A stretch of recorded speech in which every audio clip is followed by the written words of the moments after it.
उद्देश्य। इस पाठ के अंत में आप निम्नलिखित सीखने में सक्षम हो जाएंगे। इंग्लैंड में आधुनिक शहरों का औद्योगीकरण कैसे हुआ, इसे समझने और इसका वर्णन करने में।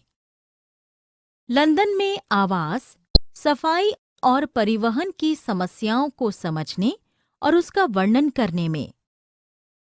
शहरों में होने वाले सामाजिक परिवर्तनों को समझने और उनका विश्लेषण करने में। बड़ी जनसंख्या कैसे राजनीतिक कारणों के लिए एक अवसर के साथ साथ जोखिम भी हो सकती है, इसे समझने और वर्णन करने में। भारत में शहरीकरण की प्रक्रिया को समझने और वर्णन करने में। शहरीकरण सदैव एक स्थान की पारिस्थिति और पर्यावरण के लिए चुनौती प्रस्तुत करता है, इसे समझने और इसकी व्याख्या करने में। शहर की विशेषताएं। इतिहास इस तथ्य का साक्षी है कि शहर पहले नदियों के किनारे विकसित हुए थे। वे केवल तभी विकसित हो सकते थे जब वहां गैर खाद्य उत्पादकों के लिए भी अतिरिक्त भोजन उपलब्ध हो। शहरों में विभिन्न समुदाय जैसे दस्तकार, व्यापारी और पुजारी निवास करते थे और ये राजनीतिक सत्ता, प्रशासनिक तंत्र, व्यापार और उद्योग, धार्मिक संस्थानों और बौद्धिक गतिविधियों के केंद्र बन गए। इंग्लैंड में औद्योगीकरण और आधुनिक शहरों का उदय। औद्योगिक क्रांति के दशकों बाद भी पश्चिमी देशों के कई शहरों में मोटे तौर पर ग्रामीण और प्रवासी जनसंख्या ही निवास करती थी। 1810 में लंदन की जनसंख्या मुश्किल से 10 लाख थी, जो 1880 के दशक के अंतिम वर्षों में 40 लाख तक पहुंच गई। हालांकि लंदन में रोजगार के अवसर पैदा करने वाले बड़े कारखाने ज्यादा नहीं थे, फिर भी ये शहर बड़ी संख्या में प्रवासी जनसंख्या को आकर्षित करता था। परिधान और जूता उद्योग, काष्ठ और फर्नीचर, धातु और इंजीनियरिंग उद्योग, छपाई और स्टेशनरी, शल्य चिकित्सा उपकरण, घड़ियां और कीमती धातुओं की वस्तुएं बनाने वाले महत्वपूर्ण उद्योग उस समय लंदन में थे। लंदन में कारखानों की संख्या में प्रथम विश्व युद्ध के पश्चात ही वृद्धि हुई थी। हाशिए के समूह। जैसे जैसे लंदन के आकार में वृद्धि हुई, शहर में अपराध भी बढ़ने लगे।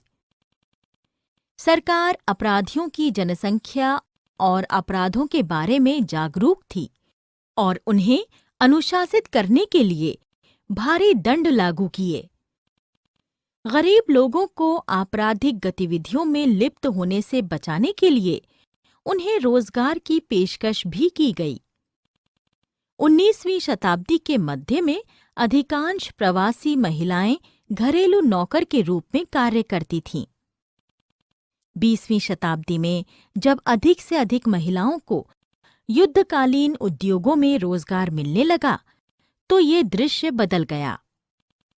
1870 में अनिवार्य प्राथमिक शिक्षा कानून और 1902 से लागू किए गए कारखाना अधिनियम के आवास।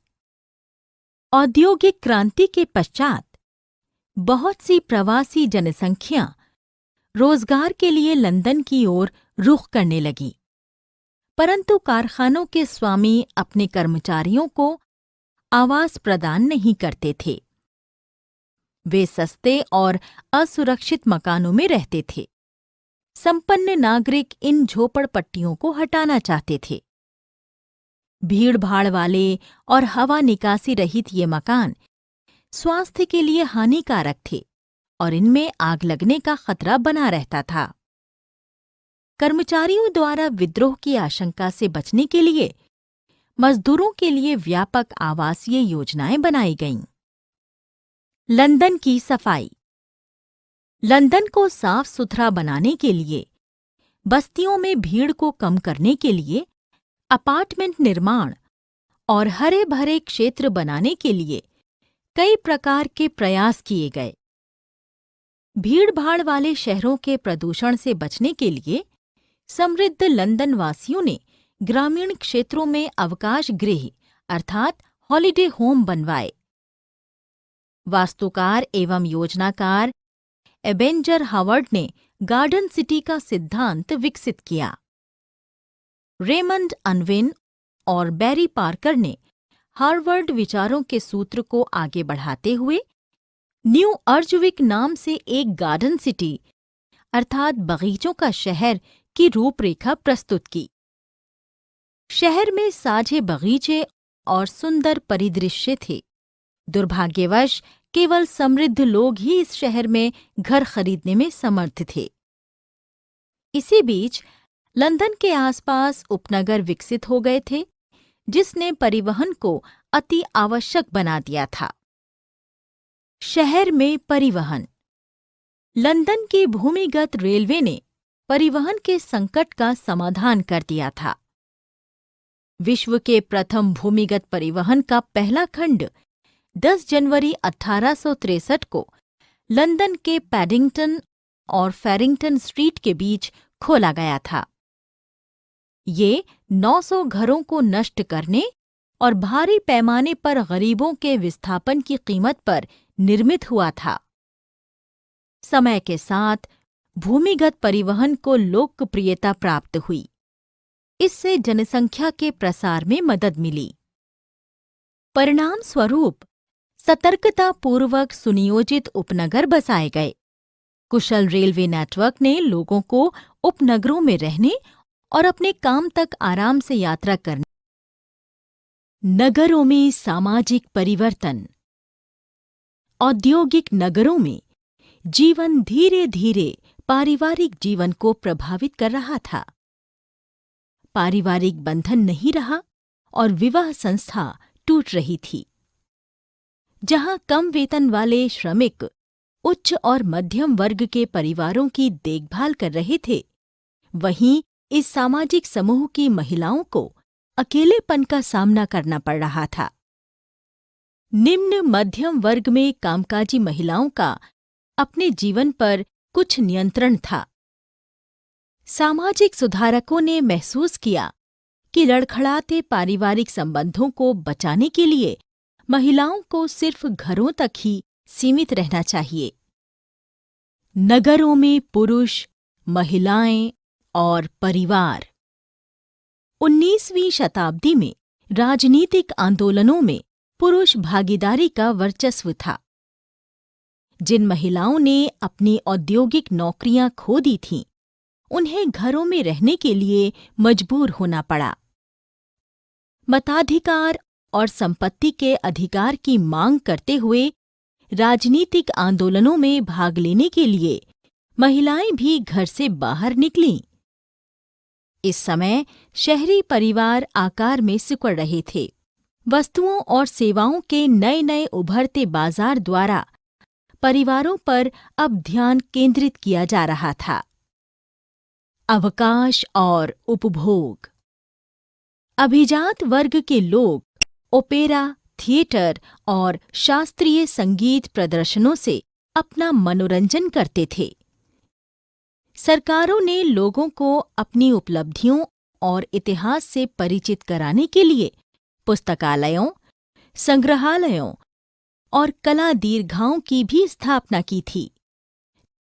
ब्रिटिश औद्योगिक श्रमिक सूर्य की गर्माहट और हवा का लाभ उठाने के लिए समुद्र किनारे समय बिताते थे। शहर में राजनीति। 1886 और 1887 की कड़ाके की सर्दी में गरीबों ने भयानक गरीबी से राहत पाने की मांग करते हुए विद्रोह कर दिया। 1889 में लंदन के गोदी कर्मचारी अपने संघ को मान्यता दिलाने के लिए 12 दिनों की लगातार हड़ताल पर चले गए। इन घटनाओं से पता चलता है कि किसी राजनीतिक कारण के लिए बड़ी संख्या में लोगों को प्रेरित किया जा सकता है। इसलिए बड़ी जनसंख्या खतरे के साथ-साथ एक अवसर भी हो सकती है। राज्य के अधिकारियों ने निरंतर विद्रोह की घटनाओं को कम करने के लिए शहरी सौंदर्य में सुधार का काम किया। औपनिवेशिक भारत में शहर। औपनिवेशिक शासन के अंतर्गत भारत में तेजी से शहरीकरण नहीं हुआ। 3 प्रेसिडेंसी शहरों बॉम्बे, कलकत्ता और मद्रास में अधिकांश शहरी रहते थे। बॉम्बे इन तीनों में सबसे प्रतिष्ठित था और उसका तेजी से विस्तार हुआ। 1872 में 6,44,405 से 19वीं शताब्दी के उत्तरार्ध में 1941 में बॉम्बे की जनसंख्या बढ़कर 1,05,00,000 हो गई थी। बॉम्बे भारत का सबसे महत्वपूर्ण शहर। 17वीं शताब्दी में 7 टापुओं का समूह बॉम्बे पुर्तगाली शासन के अधीन था। 1661 में ब्रिटेन के राजा चार्ल्स द्वितीय और एक पुर्तगाली राजकुमारी के बीच वैवाहिक गठबंधन में इन द्वीपों का नियंत्रण ब्रिटिश हाथों में स्थानांतरित हो गया। ईस्ट इंडिया कंपनी ने इस अवसर का लाभ उठाया और अपने आधार प्रमुख पश्चिमी बंदरगाह सूरत से बदलकर बॉम्बे ले आई। प्रारंभ में सूरत के कपास के वस्त्रों के लिए बॉम्बे एक प्रमुख निकास बिंदु था। बाद में ये पश्चिमी भारत में एक महत्वपूर्ण प्रशासनिक केंद्र बन गया। 19वीं शताब्दी के अंत तक ये एक प्रमुख औद्योगिक केंद्र में परिवर्तित हो गया था। शहर में काम। 1819 में आंग्ल मराठा युद्ध में मराठों की हार के पश्चात बम्बई को बम्बई प्रेसिडेंसी की राजधानी घोषित कर दिया गया। कपास और अफीम के समृद्ध व्यापार के कारण व्यापारियों, बैंकरों, कारीगरों और दुकानदारों ने बम्बई में बसना आरंभ कर दिया। कपास मिलों ने भी बड़ी संख्या में प्रवासियों को आकर्षित किया। 1881 और 1931 के बीच प्रवासियों की जनसंख्या इनमें 3/4 थी। 1919 से 1926 के बीच मिलों में काम करने वालों में महिलाएं 23% थीं। 20वीं शताब्दी के मध्य तक समुद्री व्यापार में बम्बई प्रभावशाली स्थिति में था। 2 जंक्शनों के सिरों पर इसकी सामरिक स्थिति ने शहर में प्रवासी प्रवाह की सुविधा प्रदान की। आवास और पड़ोस। भीड़-भाड़ वाले बम्बई शहर में प्रत्येक व्यक्ति को मुश्किल से 9.5 गज स्थान ही उपलब्ध था। शहर के अव्यवस्थित और अनियोजित विकास ने 1850 के दशक के मध्य में शहर में जलापूर्ति और आवास का संकट बढ़ा दिया।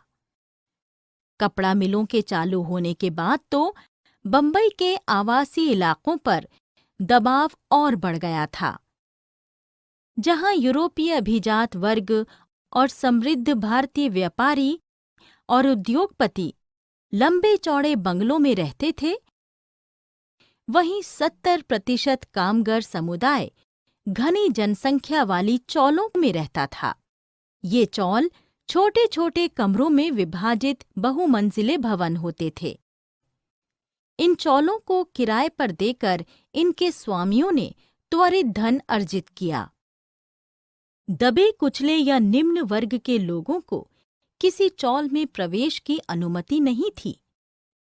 1898 में city of Bombay improvement trust की स्थापना की गई, जिसका ध्यान शहर से गरीबों के घरों को हटाने पर था।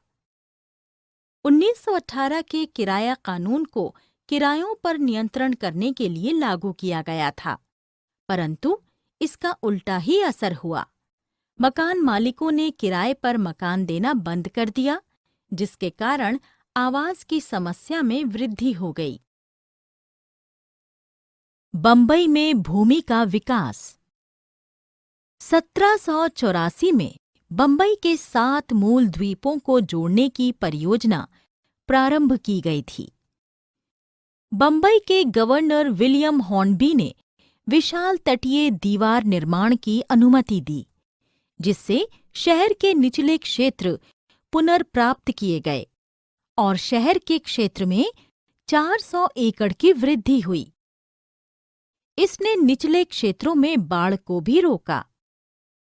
आवासीय और व्यावसायिक गतिविधियों के लिए भूमि की कमी ने सरकार और निजी एजेंसियों द्वारा भूमि विकास की परियोजनाओं को जन्म दिया। 1870 तक विभिन्न निजी कंपनियों के प्रयासों के माध्यम से शहर का 22 वर्ग किलोमीटर तक विस्तार हुआ था।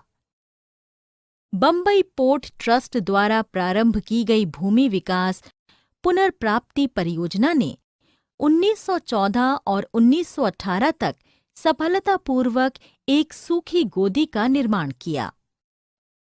खुदाई से जो मिट्टी निकली, उसका उपयोग 22 एकड़ का बालार्ड एस्टेट बनाने के लिए किया गया। बाद में सुरम्य मैरिन ड्राइव इसी से विकसित किया गया। सपनों का शहर बंबई, सिनेमा और संस्कृति की दुनिया। भारी भीड़ और रहन-सहन की कठिन परिस्थितियों के बावजूद भारतीय फिल्म सिटी बंबई कितनों के लिए सपनों का शहर बना हुआ है। 1896 में बंबई के हैंगिंग गार्डन में एक कुश्ती के एक मुकाबले के दृश्य को हरीश चंद्र सखाराम भाटवाडेकर द्वारा कैमरे में उतारा गया था। भारत का पहला चलचित्र था। राजा हरीश चंद्र 1913 में दादा साहेब फाल्के द्वारा बनाई गई। 1925 तक बंबई ने भारत के फिल्म नगर की स्थिति प्राप्त कर ली थी। बंबई के फिल्म उद्योग में लाहौर, कलकत्ता, मद्रास आदि जैसे कई शहरों से प्रवासी आए थे।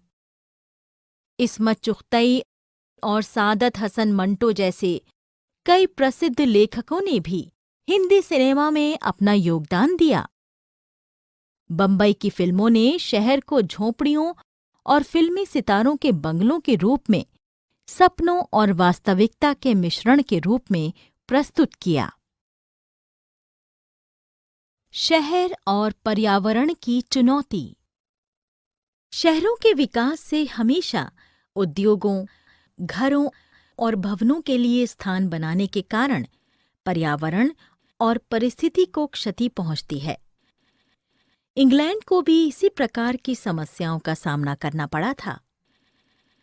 1840 के दशक तक डर्बी, लीड्स और मैनचेस्टर शहरों में धुएं को नियंत्रित करने के लिए कानून बनाए जा चुके थे, परंतु इन कानूनों से अधिक मदद नहीं मिली थी, क्योंकि पहले तो धुएं को मापना या उस पर निगरानी रखना सरल नहीं था। दूसरा, कारखानों और भाप इंजनों के स्वामी उन प्रौद्योगिकियों में निवेश करने से हिचकिचाते थे जिनसे धुएं के निरंतर प्रवाह को रोका जा सकता था। 1847 और 1853 के धुआं नियंत्रण कानून भी धुआं उत्सर्जन पर रोक और हवा को साफ नहीं कर सके। कलकत्ता भी वायु प्रदूषण के लिए जाना जाता है।